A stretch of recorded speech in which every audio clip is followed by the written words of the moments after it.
Hey guys, it's Yvette, and I'm finally getting started on the 2022 Allison Glass and Juicy Juice mini-series, Sew Along. So I'm really excited to finally be getting started. I've had, kind of a crazy town going on in my life, and so yes, I'm starting a bit late, but hopefully I'm going to try to stay on schedule. It's going to be a little difficult because I'm smack in the middle of a move, but we're going to give it the old college try. Okay, so was it last week? I think it was last week. It was, hold on, I got my little mini-series schedule right here. September 12th. So last Monday, there was the first week, which includes Log Cabin and the Triangle Cabin. So right in this video, I'm going to be working on the Log Cabin block, and I'm going to head on over to my cutting table to get started. But I just wanted to have a quick photo of this, which is the actual pattern, and I do have them for sale in my shop. If you would like to go to TheYvetteRene.com, you can find them there. Okay, so this is the fabric that I'm going to be using as my color. These are the Bermuda Batiks from Moda, and my background is going to be thatched. If I can get this out of here. This is the shadow thatched. And so that's going to be my background. I'm super excited to get started. So let's head on over and get going. Hey guys. Okay, so we're back. We're over at the cutting station. And normally, with most patterns that I am getting ready to start, I usually like to use color pencils. I'll be honest with you, I can't find my color pencils. I don't think that they've been packed yet, but I have no idea where they are, just because we're in such a state of flux right now. So I'm just going to take a pen, and what I'm going to do is I am going to mark where my background is going to go. Okay, and normally, like if you were using like different colors and doing whatnot, then you could mark each one, or you could take color pencils, and if you're putting a red, you could just color each side of the number with a red color pencil, and then an orange, a yellow, a green, a blue, and so on. And then that way you would have a visual whenever you're attaching your fabrics to know where they were going to go. Okay, now if I'm looking at the finished pattern that is on the front of this pattern here that we have for the mini series Log Cabin, I can see that there's a white square in the first one. So I know that number 1 is going to be a white square. And I know that number 2 is going to be a color, because that's what it is right here. And then number 3 is also a color. All right, so since we know that 2 and 3 are colors, that means that number 4 is going to be a background. So I'm just going to put a B right here so that I remember. And then as you can see from the pattern, everything to the right of that is also a background. So you don't have to write it on every single one, but if you write it on just a few so that you can kind of see it as you start looking through, then you'll know that those all the way across here are going to be background. I'm just going to stop there. I think I'll get the gist. Next thing is I'm going to look for what the next background is. Now, since I know that number 2 and number 3, 2 and blue and 3 blue, that means that these are also going to be background. So I'm going to just put my B's on here, just for a few down, so that I know that everything here is background and everything here is background. Now for me, what I'm going to do is I'm going to unbundle this, and I'm literally going to start from the top, and I'm just going to start working my way down. It's just, I don't know if it's 100% what I want, but I think it is. I think this is exactly what I want to do. So I'm just going to go ahead and unbundle this. it's so exciting and yet kind of crazy town whenever you start taking a bundle apart, right?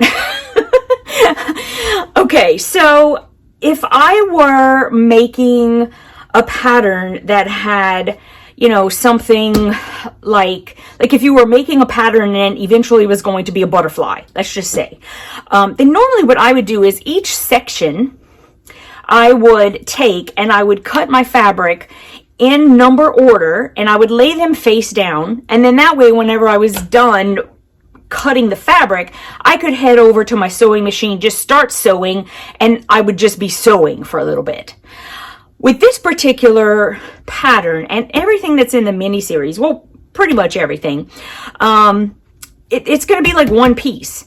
There are like a handful that are more than one piece that we will be joining.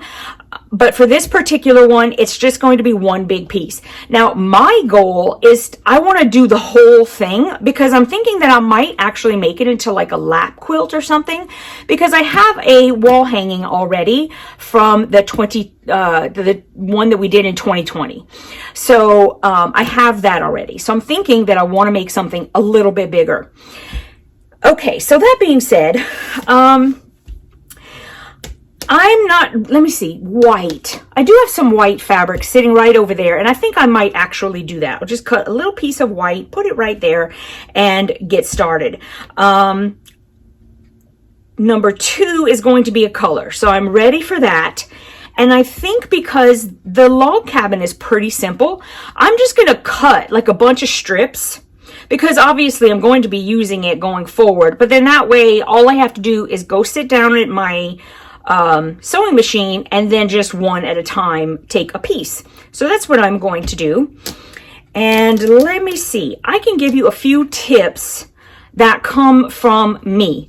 Now, if you don't already know, I have a online membership that not only teaches you how to foundation paper piece step by step. I skip absolutely nothing. But it's also a community of FPPers who just support each other. We have swaps, we have sew-alongs, block of the months, that kind of thing. So if it's something that you're interested in, I will put that along the bottom of the screen, and you can go and check it out. We would love to have you there. So I do have a bit of experience, and I'm also one of those people who keeps my ears open. I like to listen for changes. I like to listen for new innovative ideas on how to make the experience better, how to make any of your, anything better. I'm always looking out for it, and whenever I come across things like that, I do share it with my members. So one of the first things I can tell you is my experience with FPP has changed. It changed especially when I started doing Judy Niemeyer patterns. I think that Judy is amazing. I love her. I love her brain. She's really great, guys. And so the first thing that I learned is that way in the beginning when because I kind of taught myself how to FPP. And in the beginning, I thought, okay, if I have like the largest needle, then I'm going to make these huge holes in the paper and it'll come out so much easier. Well, the problem with that is that you're also making larger holes in your fabric. I mean, that's one thing. That's one thing I thought of. The other thing was that you were having to use like a thicker thread, because if you're going to have a needle that's larger, then obviously the eye of the needle is going to be larger. So you're going to need to have a more substantial thread. And when I started thinking about it and listening to Judy and hearing what she did, I thought, that makes total sense. So now I've pretty much done a 180, and now I use a 70-10 needle.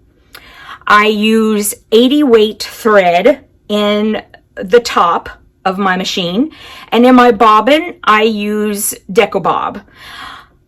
I was always a huge fan of Aurifil. I still love Aurifil. I think that they're amazing. But I've recently discovered in the past year or so, Wonderfill. And I first was introduced to Wonderfill really in Decobob, and once I started using Decobob, honestly guys, I will not go back. Decobob is 100 weight thread.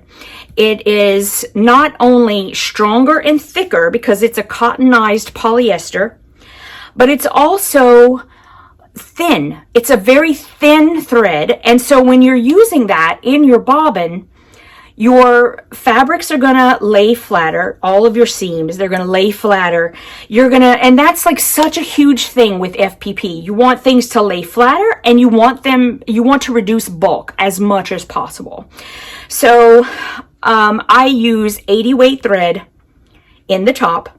I use 100 weight thread Decobob in my bobbin, and I press open as often as I possibly can. Now, when you're putting these together, you know, obviously whenever you're pressing down, just throughout adding, you are just going to press down. You don't press open on all of those. But you will also need an add an eighth ruler. And add an eighth ruler is needed because your seams are like so close together. You don't want a 1/4 inch because it'll just fall on top of each other and you'll have more bulk. So again, to reduce bulk, definitely make sure you have an 1/8 of an inch ruler, or you can use just a regular ruler, but you are going to need to find that 1/8 mark, and that's where you want to trim. Okay, so while an add a 1/4 and an add an 1/8 ruler definitely make the job easier, it's not absolutely necessary. You can use a 1/4 inch line and you can use an 1/8 inch line and you'll be just fine. You just have to worry, don't let your ruler move around too much, right? That's the only thing. If I think of anything else as we go along, I will definitely share it with you. But what we're going to do first is we are just going to get started on number 1 and number 2, number 3, and you go around and around in the order that the numbers are on the sheet. I'm going to trim this down just a little bit. I'm going to definitely take all the top off. That's the only thing about sometimes whenever you're paper piecing, that when I am going to be using this big one, I'm going to have a lot of paper to kind of fuss with, but that's okay. Oh, I know what I could tell you. Your stitch length. So, like I said, in the beginning, when I was using the 9014 needle, because I thought, oh, I want to perforate my paper more. Here's the thing, lower your stitch length. I've heard so many people, and it's not that it's wrong, it's just that you could do better. So a lot of people say, oh, lower your stitch length to 1.8. You guys, I use regular copy paper like 99% of the time whenever I'm FPPing. I bring my stitch length down to 1.0 or 1.2. And let me tell you, you should not have any problem whatsoever removing your papers after that. If you are having trouble removing your papers from the back of your project, you have not lowered your stitch length enough. Okay? Don't be afraid to do that. I have one little hint. If you are toward the, if you're kind of a newbie, I will give you a hint when we head over to the sewing machine of what you can do to build your confidence. So let's head over there and get started. Okay, so we're sitting at the sewing machine and I'm going to get started right away.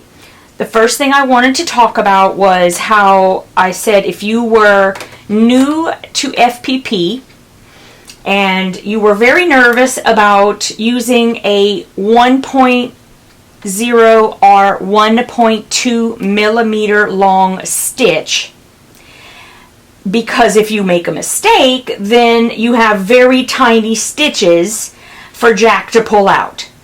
I get that. So what you can do is you can always get your fabric ready and get your papers ready and everything else, and you can set your stitch length to like a basting stitch. So go as large as possible, either like a 4.0 or a 5.0, whatever it is that you're able to do on your machine, and run it through one time. Now this is going to be, these are very small pieces, so you know, maybe set your stitch length to like 3. You'll still be able to get the stitch out if you really need to. So if you set it to 3.0 and you run it through the first time and you do your flip and you make sure that you're going to be able to cover all the areas and everything is great, then honestly, you don't even have to remove that basting stitch. Then you can turn your stitch length down to 1.0 or 1.2 and then just restitch right over the top of it once you know it's in the right place. So that's always something that you can do until you get very comfortable with the stitch length and also with your ability to get the lines and the fabric and everything else in the correct spot. Okay, so when you're doing your FPP, your very first piece is the only piece that you are going to place with the pretty side facing away from you. And that's because the first piece is the only one that you are not going to manipulate at all. Everything else that you add after the first piece is going to be flipped and pressed, right? So when you flip and press, obviously that's going to make the pretty side go to the outside. So when you're looking at your template, this is the wrong side of the template, and this is the correct side of the template. So all of your finished fabric, after you have opened it and pressed, is going to face up and look really pretty on this side. Okay, so your first piece, since like I said, it's the only one that you're not going to have to manipulate, you want to make sure that the pretty side is already facing up because it's not going to move. So once I look at this, it's a white piece, so I got to make sure. So this is the right way, and I'm going to just hold it right there. Now if you're new and you're afraid it's going to move and all this, you can put a tiny little dab of glue. First of all, this is a very small piece, so chances of you like not putting it in the right place are very slim. And also, if you are just starting, or even if you're not, because honestly, this is how I do it on a regular basis. Just cut a little bit bigger of a piece. I mean, for goodness sakes, it's still not that much fabric. So once I have that piece, I know that that piece is going to cover that little bitty square, right? So I'm going to hold that there. And the next piece I'm going to add is number 2. And number 2 is right here. Now, anytime I'm adding a piece, I want to make sure that that piece is facing up, or it's to the top. So I'm going to turn this so that my number 2 is to the top. And that's so that I'm looking at this line right here between number 1 and number 2, because that's the line that I'm going to sew on to attach number 2. Now, when I take my fabric number 2, which I just dropped that little piece, but I mean, it's little. So I'm blowing fabric all over the place. It's hilarious. All right, so I'm going to take my number 2 piece. Now, I've chosen to use batiks. And if you are doing this for the first time, I highly encourage you to use batiks. The only reason I'm saying that is because it doesn't matter whether the fabric is this way or that way. There is a right side to batiks. Don't listen when people say there's not. There is, but for goodness sakes, guys, you're never going to be able to tell after you sew it. So that's why I tend to like, especially whenever I'm showing people for the first time how to FPP, if possible, I will teach them with batiks. So if you take it, now this way it's not going to matter because it's pretty much the same front and back. But if it were a regular piece of fabric, like I am going to be working with some thatched, so there is obviously a right and wrong side to that.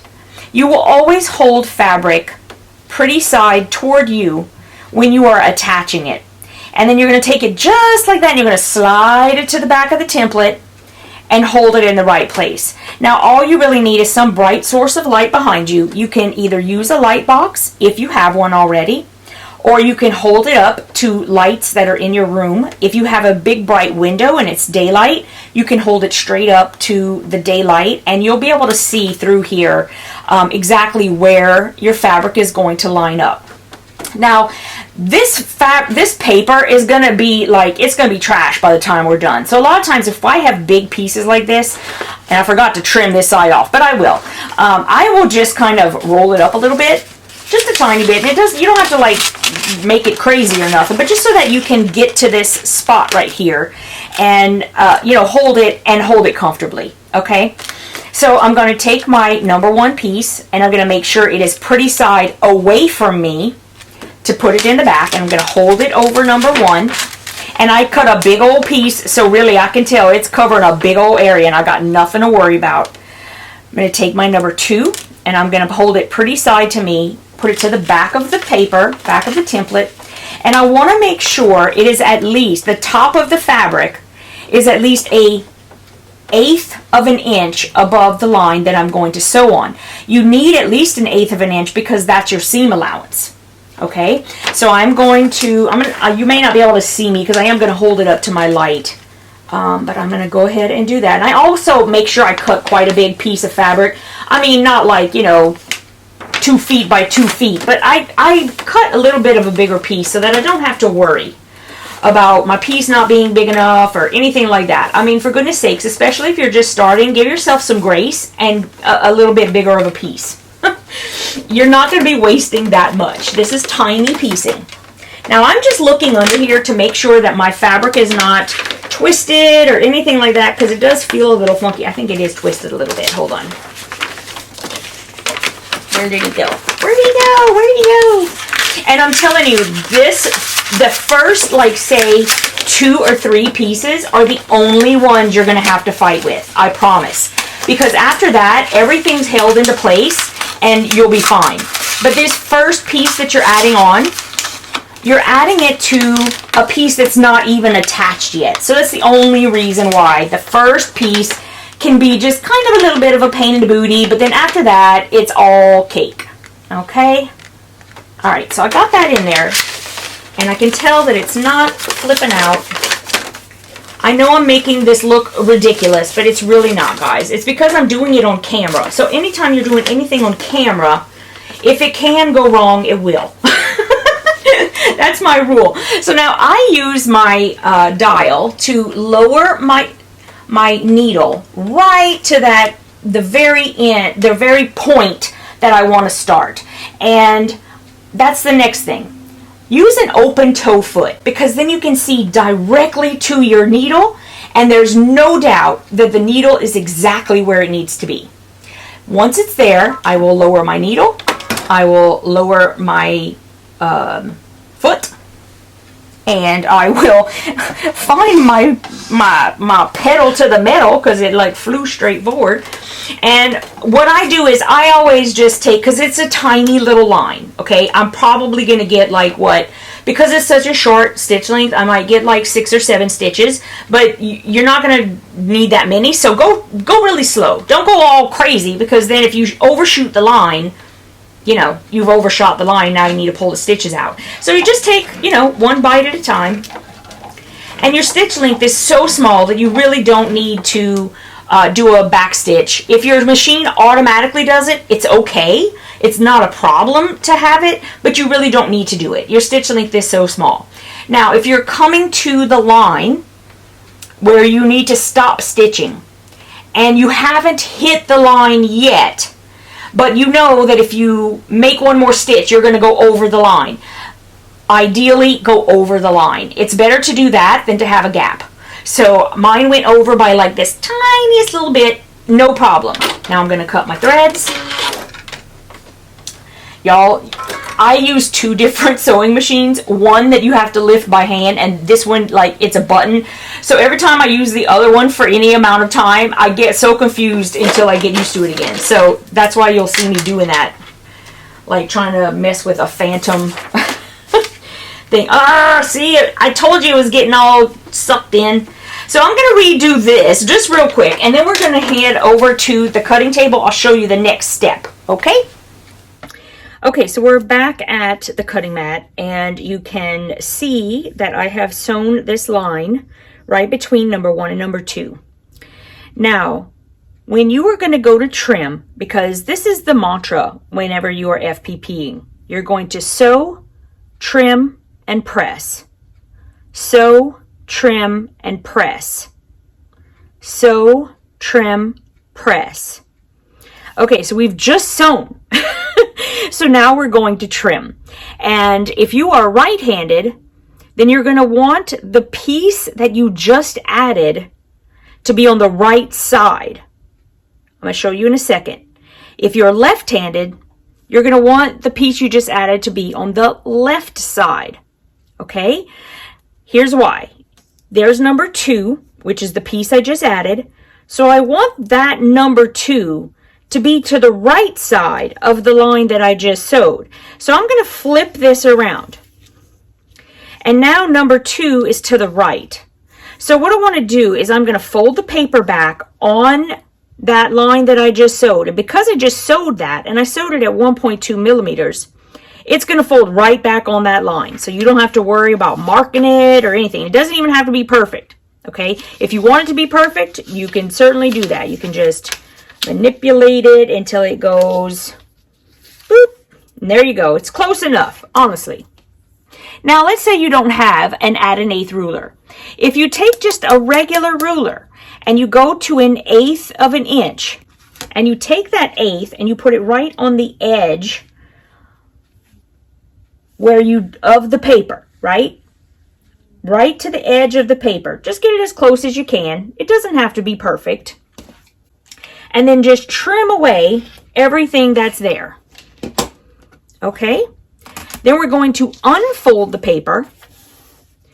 And we're going to go over to the ironing, your iron. And you're going to flip this over and press it on that line you just sewed.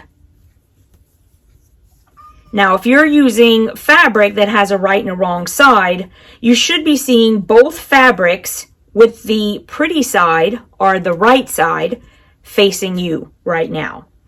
Okay, so I'm going to go and press that, and then we're going to add the next piece. Okay, so we're back at the sewing machine, and we're ready to add piece number 3. So I'm going to turn number 3 to be on the top. And I'm going to take my next piece. So according to how I'm doing my pattern, number 2 and number 3 are the same fabric. So I'm going to take my piece of fabric with the pretty side facing me. I'm going to move it to the back of the template. And then I'm just going to make sure, because this is the next line that we are going to sew, the one that is between number 1, 2, and 3. So I want to make sure that the top of my fabric is a quarter, a quarter is like the most common thing to say, 1/8 of an inch above this line. It can be more than that, don't get me wrong, 1/8 of an inch or bigger, okay? So what I did was, after I was having so much trouble like keeping hold of that fabric, I just cut a bigger piece so that now I'm just working with something that's bigger and easier for me to handle. So don't be afraid to do that, guys, because honestly, the worst thing is whenever you sew a piece on and it doesn't cover the area that you need it to cover, and then you got to take it out and you got to do it again. I'm telling you, it's very frustrating. So give yourself some grace and cut a piece of fabric that feels to you like it's entirely too large, because it's not fun. Let me just say that so many times. You're going to hear me say that 1,000,000 times. It is not fun when your piece doesn't cover the area you need it to cover. That's the worst thing, if you ask me.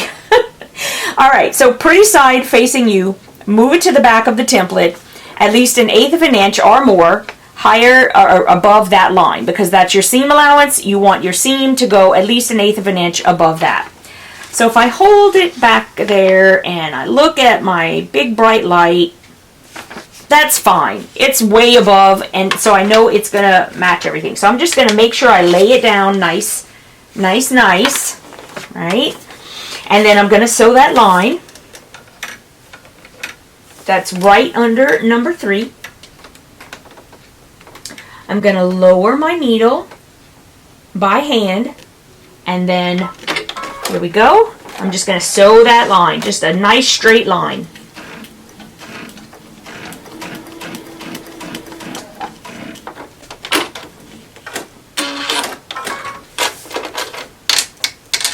And when you're doing FPP, and especially tiny piecing, always trim well, because all those strings everywhere, or I say strings, all the thread, if you have like all these really long threads everywhere, it's going to be really annoying, guys. So take the time to trim really well so that you can keep it nice and clean. Okay, so let's head over to the cutting mat and do the next piece. Okay, so here we are back. Here's number 3, and that's the piece that I just sewed on. So I want number 3 to be to the left side of the line that I just sewed on. So I'm gonna turn it that way. Again, if I were left-handed, I would turn it this way, because then I would be folding the paper back, and I would be placing my add an eighth ruler, or just a ruler with an add, or just on the line of the eighth, and then I would be cutting this way. But I'm right-handed, so I'm going to flip it the other way, and I'm going to use that 1/8 inch line. I'm going to put it right on the edge of my paper, and then I'm going to trim. And now I'm going to press, because we sew, we trim, we press. We sew, we trim, we press. I'll meet you back at the sewing machine. Okay, so now we're back at the sewing machine, and if I look at my template, I know that number 4 and number 5 are going to be background. Okay, so I'm going to take number 4 and I'm going to turn it to the top. I'm going to take my background fabric, which I will cut actually bigger pieces than this, because now that I've done a couple, I'm like, oh, you know what, I kind of want them to be a little bit bigger. But I'm going to use these 2, it'll be just fine. I'm going to hold it pretty side to me. I'm going to put it to the back of the template, and I want to make sure that the top of the fabric is at least 1/8 of an inch above the line that I'm going to sew between number 1, 2, and 3 and number 4. And that's not high enough. I'm looking back here. I know you can't see what I'm doing, but I'm using that light because it is dark outside right now, so I can't just do it by eyeballing because I need the light. Okay, so mine is at least 1/8 of an inch above that line. So I'm going to slide it under my needle. I'm going to manually lower the needle to the exact spot I need it. And here we go.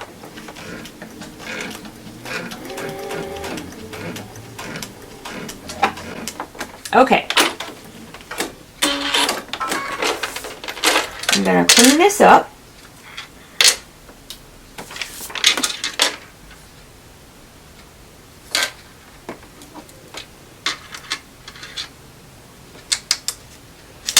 And actually the ones on the back, you know, I guess you would be sort of folding your fabric over it, but just to be on the safe side and just to keep it nice and clean, I trim up everything.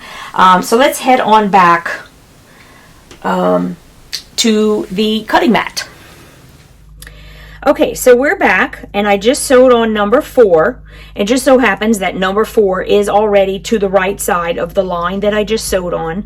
So I'm just going to turn that back. And since I've been talking about the add an eighth ruler, I just thought I would show you. This is what it is. I do have them for sale in my shop if you need one. You just go to TheYvetteRene.com, and if you just type in ruler, you know, a couple of them will come up. You'll have the add an eighth and you'll have the add a quarter.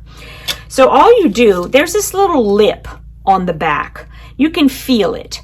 It's going to butt right up against the paper and it won't move. And then, so you know you're in the right spot, you've got a perfect 1/8 inch. And so that's why it's like, personally, I just recommend the ruler because I think it just, it takes the thought out of it, right? And it's not expensive, so why not? Okay. once we do the trim, because we sew, we trim, we press, I'm going to open the paper back up. I'm going to go over to the iron and I'm going to press that back.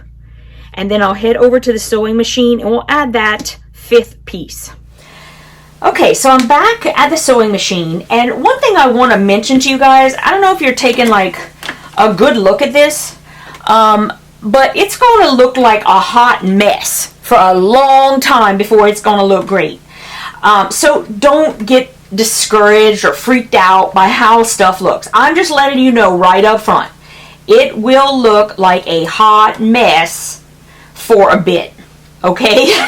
So you can see mine is totally hot mess. Everybody who's at this stage is totally a hot mess. You just got to trust the process and keep going, okay? So I'm going to flip this over.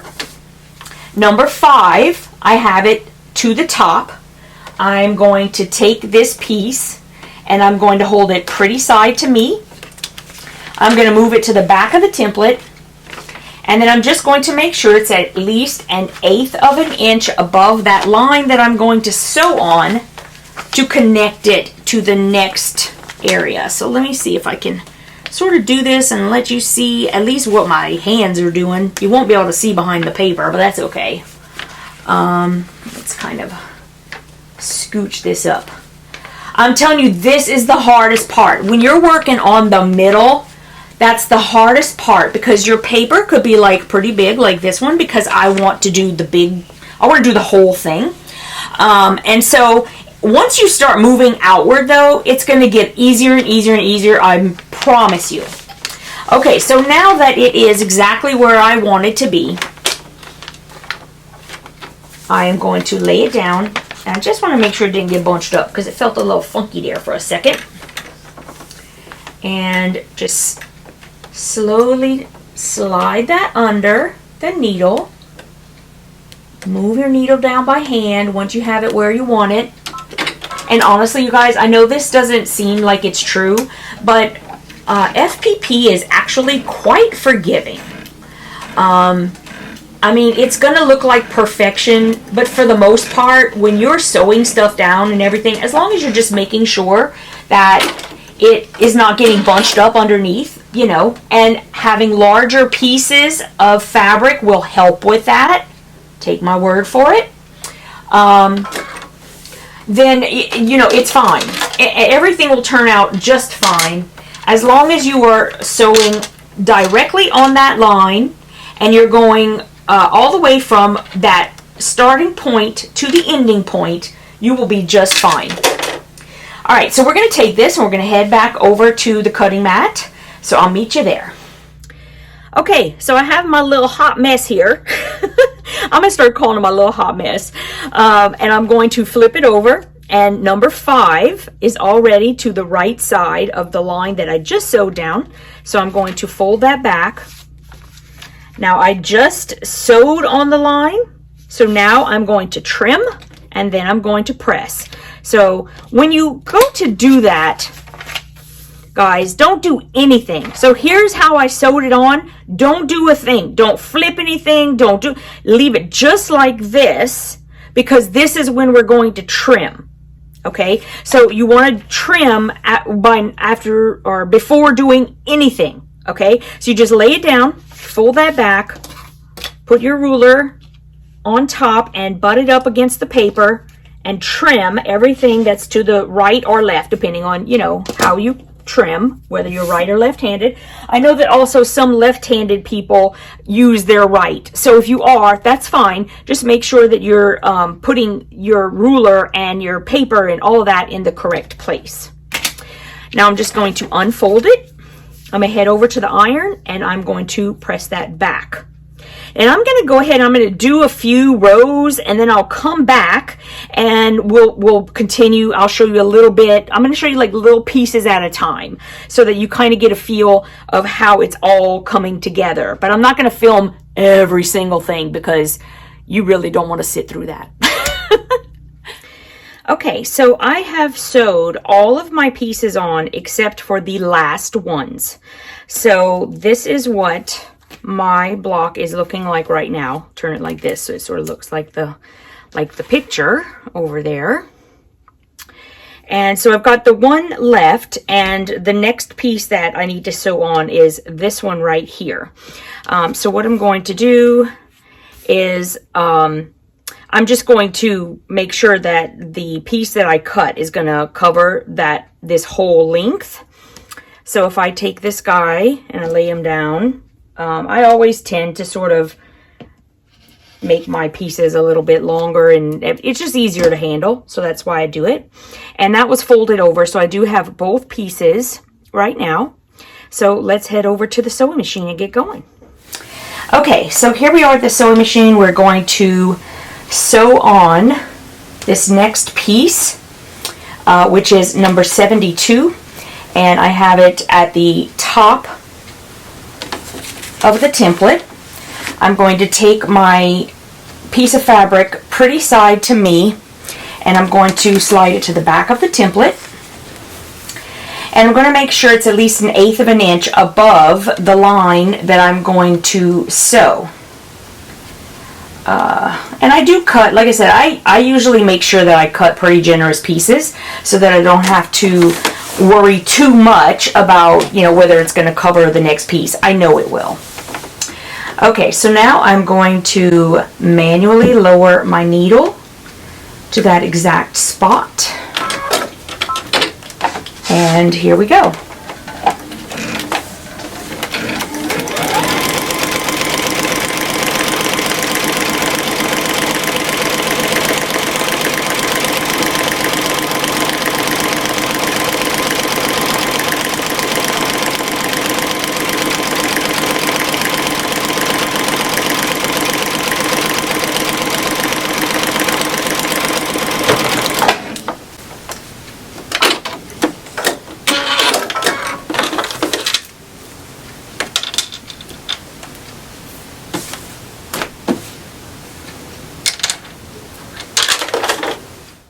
Okay, so we're back at the cutting mat, and here's the piece I just sewed on. It is number 72, so I want number 72 to be to the right side of the line that I sewed. So I'm going to just turn that back right on that seam, and I'm going to trim.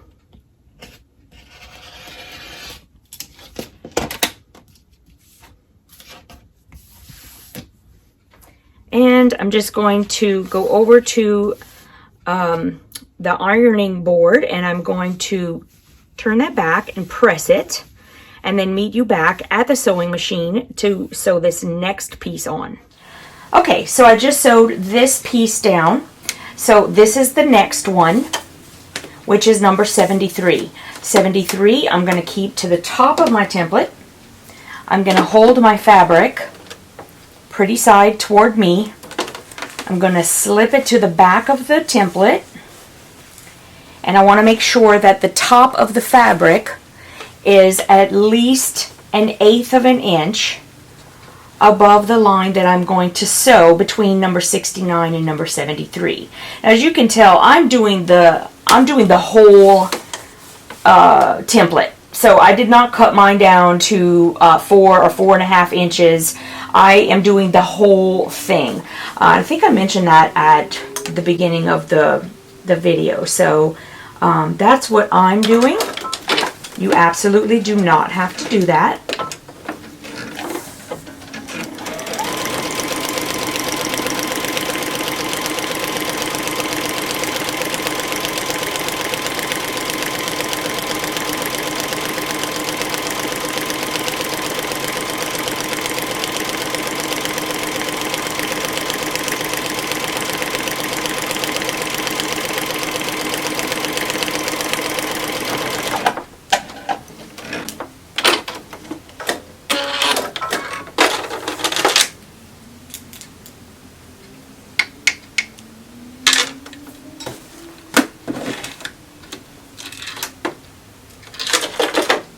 Okay, so I just sewed this piece down, which is number 73. I'm going to make sure that 73 is to the right side of the line that I just sewed. Because I'm right-handed, I'm going to trim on that side. I'll fold my paper back. and trim.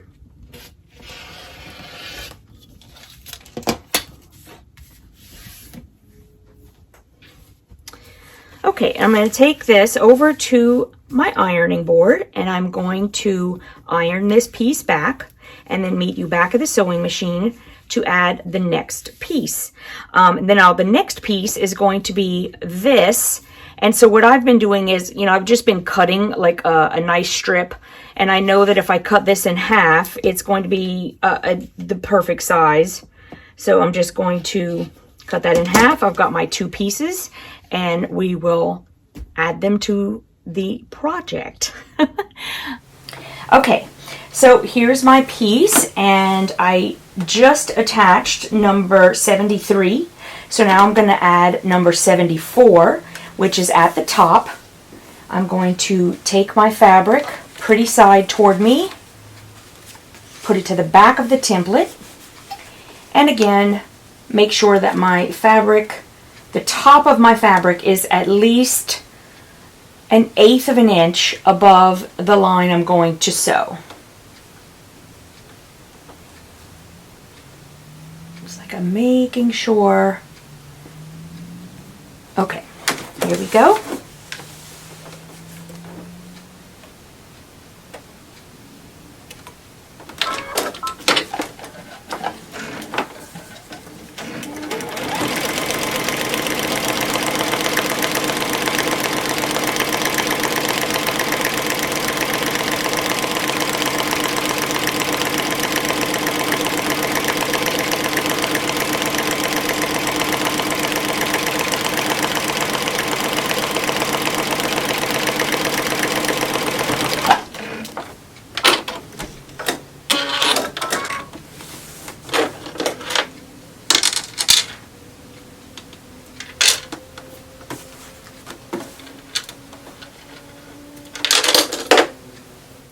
Okay, this is the piece that I just added. It is number 74.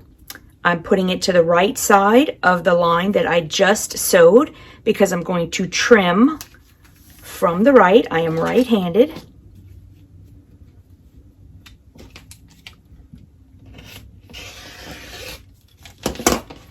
Okay, and now I'm just going to take this over to my iron and I'm going to press this down and meet you at the sewing machine for the last piece.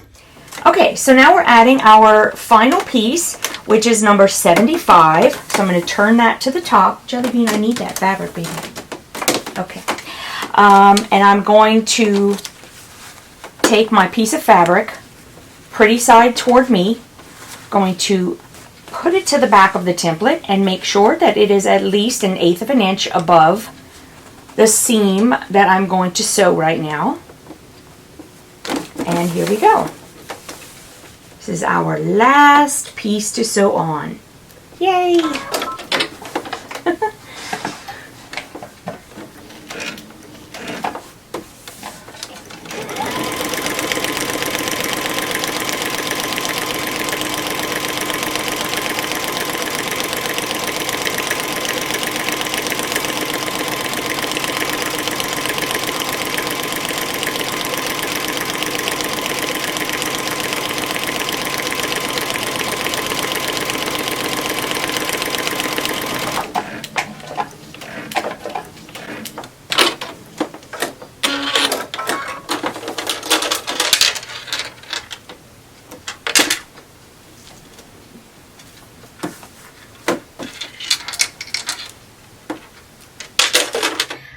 Okay, here's our final piece, number 75.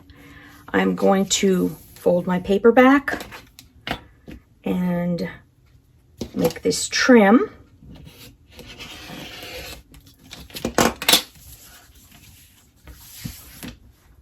Okay, and now I'm going to go and do this pressing real quick and I'll be right back. Okay, so here is my final piece. I'm going to do my trimming.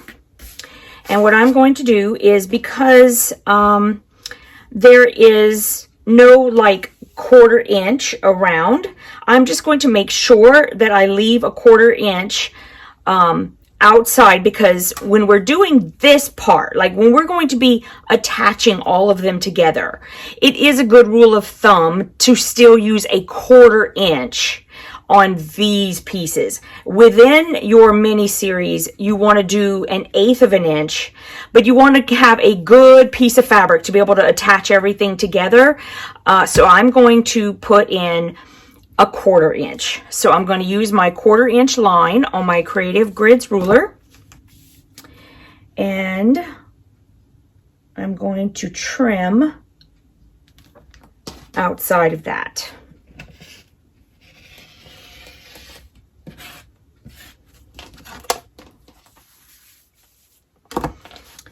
Now what I do is I definitely leave my papers in, especially if I'm going to be holding on to the blocks for a little bit, because it'll help keep it intact and you don't have to worry about your fabric getting wrinkled and a whole bunch of stuff. It just makes it much more stable if you leave your papers in.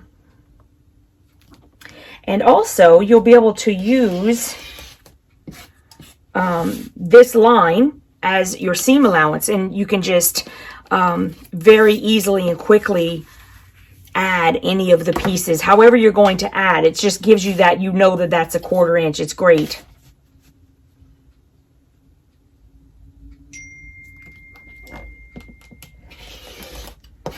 Okay, now there we have it. That is my log cabin block.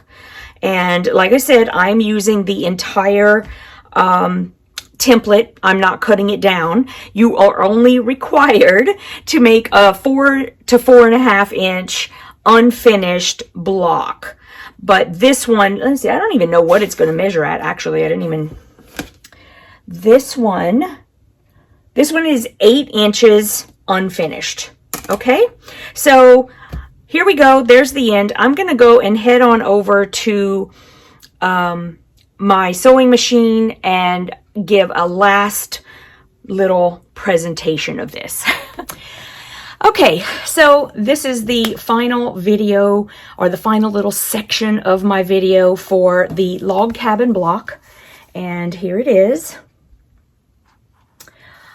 So you should be looking out for my next video, which will be the, I think it's the triangle cabin is what it's called. No, that can't be right. Is it? Yes, I think it is. You'd think I'd have been a lot more prepared. Anyway, so it's going to be the triangle cabin. I am also going to be making the full 8 inch unfinished square, and I'll be giving you any little tips that I have as I go along. And this is the first time I'm going to be making the triangle cabin. So I'm very excited to be making something new. And I hope that you guys are having as much fun as I am doing these. I love tiny piecing. I think that it is the best. It is my favorite. And so I want to thank Allison Glass and Juicy Juice for having this sew along again. And I'm so happy to be a part of it. And I'll see you in the next one. Thanks so much. Mwah.